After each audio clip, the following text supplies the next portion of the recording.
Подарих и потвърдих крепостта, която се намира в същата филипополска тема, т.е. в селището наречено Петрич, а именно от местното население Василикос, с именията, спадащи към него, местността, наречена Яснова, където сега построих манастира, местностите Бачково, Добролонг, Добростан, Ворсей, Лалково, с така нареченото Аврово.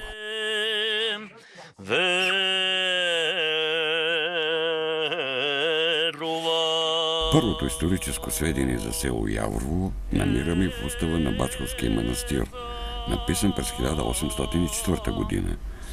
От този средновековен документ разбираме, че основателят на манастира, грузинският благородник на византийска служба Григорий Бакорияни, го дарил с много имоти, между които фигурира и името на село Яврово или местността Аврово, както е било известно тогава. В средновековието понятието село се е различавало от наши съвременни представи и днешните села са наричани местности.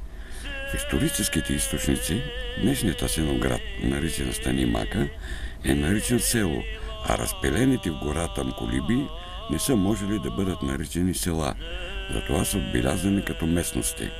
Може да се приеме, че Яврово е съществувало още през 11 век, но категорични доказателства за това няма.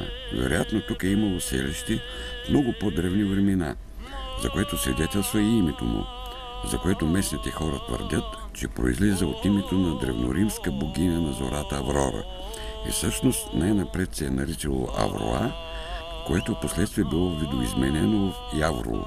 Съществуват сведения, които дават основание да се мисли, че първите заселници не са били славяни, поради факта, че тук през 1880 година е намерена обръчната плоча на богинята Хера, която сега се съхранява в Националния археологически институт и музей в град София. Тази плоча е белег на прославянската култура и е намерена в непосредствена близост до селския извор, наречен Аязмото. Около този извор са намерени и други култови предмети и монети от късните римски императори, което ясно говори за съществуването на тракийско селище. Разкопаният през 1854 година подземен параклис близо до Аязмото потвърждава съществуването на стара религиозна традиция, по силата на която тук през 1857 година е построен и нов храм. Историята на село Яврово до началото на 18 век се базира само на няколко стари предания, едно от които е за францалиете, рицарите от 3 и 4 кръстоносни походи и няколко исторически паметника, които Николай Хайтов подробно описва в своята селищна монография за село Яврово. Ето за това историята на селото остава неясна за този период. В своята дълголетна история Яврово е преживяло много драматични моменти. Наред с неволите на явровското население по време на османското владичество и нападенията на разбойническите орди на хайтите, хората водят и ожесточена борба с фанариотите и асимилаторските опити на Цариградската патриаршия. По-късно Яврово става център и на съзаклятието за свалянето на Стефан Стамболов. В бурното участие взема и дядото на големия български писател Николай Хайтов, Петко, чието род води началото си някъде около 1719 година. Селото имало моменти, когато е наброявало до 1800 жители. След това започва, когато се сформираха прословутите ТКС-та, това са селени на Явролията, започваше тук-що да се въздига. След това станаха ТКС-тата, взеха са имотите, взеха са животните. Но въпреки всичко те не се предадаха, започнаха да работят, понеже Явролията е трудолюбив човек. Той знае как може да се препитава от земята. Откакто село се е заселило, само веднъж, когато чумата върлувала, не се е правило черковане. Никога не е отминавало да не се празнува този празник, завещан от стари времена. Празнували са го явровци и когато са имали попове, и когато са нямали такива. Езическият смисъл на празника е ясен.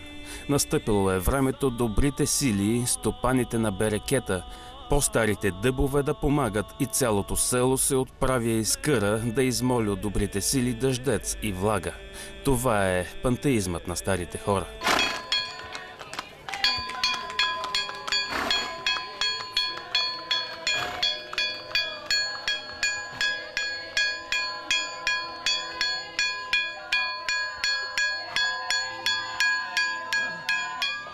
Трябва да отбележим, че 31 от тези празници са определени за измолване здраве на хората и добитъка. Никак не е чудно това за уния времена, когато здравето е било единствено упование за сиромаси хора, каквито са били явровци. Загубили веднъж това богатство, те започвали да теглят тежко тегло. Големия брой на покровителите на здравето може да се сравни само с броя на покровителите на плодородието. Броя на покровителите на плодородието показва, че след здравето явровци полагали най-много грижи за берекета, защото сухо здраве, жива болест, говори народната поговорка. Опасностите, които застрашавали берекета, не били една и две. Ранни, есенни и късни пролетни слани, киша, суша, ветрове, градушки, паразити, бури. Светците, призовавани да закрилят берекета, са много. 1/3 от всички 115 празника в Яврово без неделите са посветени за измолване на берекет. Молебствията за берекет са запазили най-добре своя езически характер. Явровци са се презастраховали от различни други напасти. От змии, от бълхи, от вълци, от мишки и от всякакви други гадини. Всички малки и големи празници са свързани с клане на курбани или месене на боговици, дори вълчите празници не правят изключение от това правило. Има и традиционни празници с чисто езически смисъл и значение без попечителството на светиите от християнския календар. И с монографията на Николай Хайтов, роден в село Яврово. Светилищата при нас са много. Това са оброчища, това са светилища, това са святи места, още наследени от византийско робство. Нашите земи, някои от земите са откупвани от явровци. Това го пише професор Николай Хайтов в неговите книги.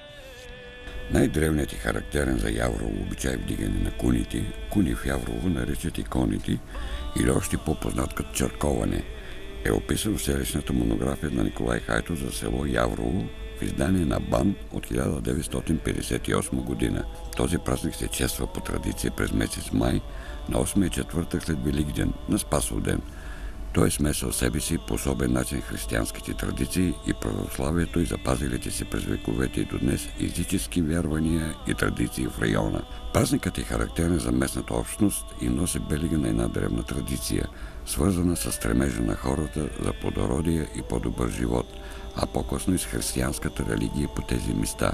Смесването на езически обичаи и вярване с традициите на ортодоксалното християнство в празника още веднъж доказва желанието и стремежа на българина към запазване и съхраняване на всичко ценно в неговата духовна култура. На времето много бяха обикалящите, а сега тук само по някой мъж, колкото да не залезе празникът. Вечерта, преди празника, младите момичета взимат икони от църквата и ги окичват със здравеци и люлюк. Украсяват се иконете и магаретата, а на врата им се закачват тъкани шарени торби с храна, характерен за явровския край. Рано сутринта в Яврово се разнася камбанен звън, който приканва хората на сутрешната литургия в църквата, която дава началото на празника, който всъщност е тържествено молебствие за плодородие. След църковната служба младите момичета изнасят иконите от църквата, а мъжете с хоругви в ръце потеглят след свещеника. Процесията от богомолци тръгва по дълъг каменист път, за да извърши ритуалите на всички свети места, наречени оброчища. Сега минаваме през местността Свети Атанас. След това отиваме на местността Свети Иван.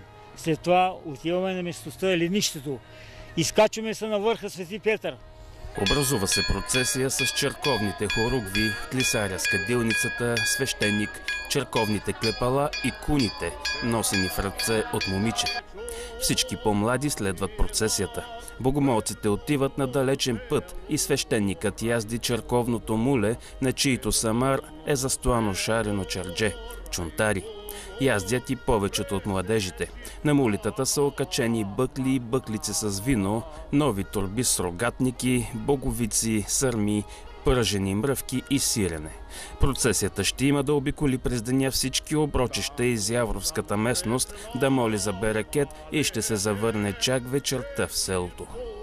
Стигнахме до местността Свети Атанас. Отиваме на Свети Атанас. Виждате тези свети места.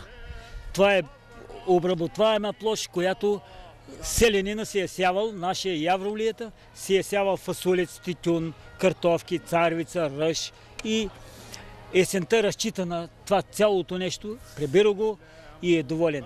Така Николай Хайтов описва своята монография началото на празника Чърковане. Преди празничната процесия да напусне селото, всички спират, а попът осветява вода и напръсква с нея присъстващите. След това шествието излиза извън селото и поема по дългия път, като най-напред спира местността Друмът или Ливадите. Свещеникът прочита молитва, след което богомолците тръгват на път към оброчището на свети Атанас, което е първото светилище по пътя на тържественото молествие за плодородие. На всички оброчища по пътя на процесията се извършват различни ритуали за плодородие, които са преместени езически и християнски мотиви. При все това празникът е един от най-важните за местното население. Фактът, че се е запазил и до днес и хората с радост го възстановиха, говори за неговата духовна сила и значение. Клепалата забиват, хоругвите се развяват и се проточва празничното и пъстро шествие на богомолците. Пътя от Друмът през Попенци и Мусина някога се провирал по ценките на вековни дъбови гори и излизал в местността Котките. От тази местност надолу се вижда местността Свети Атанас, покрита от край до край с ливади и зеленеещи ниви и разлистени дъбрави. От тук нататък, чак до оброчището, богомолците вървят не по пътя, а направо през ливадите и нивите, защото се вярва, че това е за берекет. Клепалото звъни най-напред и показва пътя. По зеленото море на нивите плават като чайки белите забратки на момичетата, накичени с венци от пролетни цветя. Чърковането се прави само в ясни слънчеви дни, когато из пролетния въздух се носят и аромати от цъфналите по синорите сливи. Тържеството на хората напълно се слива с тържеството на зрялата пролет. Пъстрите облекла на момите и юнаците са в пълна хармония с гиздилната руба на пролетта. Оброчището на свети Атанас всъщност представлява малка каменна колибка, заобиколена от множество дъбови храсти и големи стари дъбове, които хвърлят дебела и плътна сянка. Тези дъбове никой не посмява да сече, защото се смятат за свърталище на добри духове. Затова богомолците пробиват една дупка в най-стария дъб с помощта на свредел и в тази дупка полагат едно залъче от просфора, натопена в комка, наречена ипсимо. Свещеникът на селото, отец Петко, разказва, че всяка година на това оброчище в ствола на най-стария дъб се издълбава дупка и в нея се поставя парче от черния дроб на животното за курбана, след което мястото се запечатва. В Яврово на дробът казват нафора. Останалата част от него после се раздава на хората за здраве. Така отец Петко обяснява значението на ритуала. Когато свещеникът, който води процесията, пристигне, той трябва да открие къде е скрито парчето от дроба и колко по-бързо стане това, толкова по-плодородна ще е годината. След това дарение на добрия дух, процесията се отправя към оброчището Свети Иван. Тази местност е изключително живописна, просторна и равна. Тук има и чешма, от която извира бистра, студена планинска вода. Самото оброчище се намира на една височина, близо до чешмата. На това място богомолците слизат от конете и мулитата и ги пускат на паша по ливадите наоколо. Тук хората закусват, отпочиват се и поемат на път към следващото светилище на Свети Петър. Пътят нататък се извива по много стремени камени с планински склон, който се извива нагоре и след това слиза на върха Свети Петър.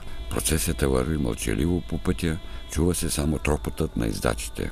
Ездачите поминуват добре, но пешаците пъплят мълчешком, зазноени и зачервени, упоени от острата миризма на препечената от слънцето прясна дъбова шума. След едночасово изкачване процесията възлиза на върха. Там първите се спират и се събират наново в процесия. Клепалото, което е мълчало, отново зазвънява. Хоругвите се развяват и шествието се отправя за оброчището на Свети Петър с подобаваща тържественост. Илия, искара е ти, бе! Педи.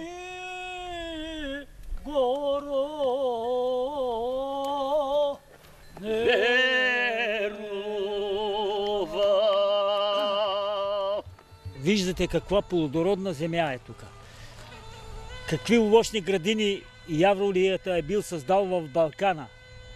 Виждате как пустеят сега. Няма кой да ги изработи, да ги напръска, да ги ореже и така нататък. Местността Свети Петър е разлато било, заето се с хубави ливади, обиколени от вековна дъбова кория рухатица. Оброчището се намира в края на поляната. Един от старите дъбове получава обичайната порция ипсимо. Произнасят се молитви и хората се разполагат на дълготрайна почивка и веселие. Господи помилуй, Господи помилуй, Господи помилуй, Отче благослови. Христе Божие, аз ти пите работу и преди благослови, яко Твое царство и сила и слава, Отца и Сина и Святаго Духа, нини присно и во веки веков. Слънцето се е издигнало в най-високата си точка и оттам залива с ослепителна виделина местността, ливадите, горите и съседните била. По ценките на дъбовете се палят огньове и се пекат чевермета.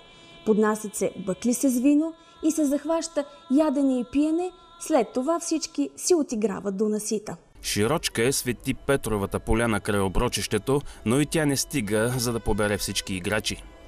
Свирджиите, гайдаджии, кавалджии и кларнетисти надуват гърди, та чак жилите им се издуват, а момите и юнаците рипкат, като че ли са им пораснали крила. На Свети Петровото хоро няма сеерджии, защото няма стари хора между богомолците и никой не отрайва да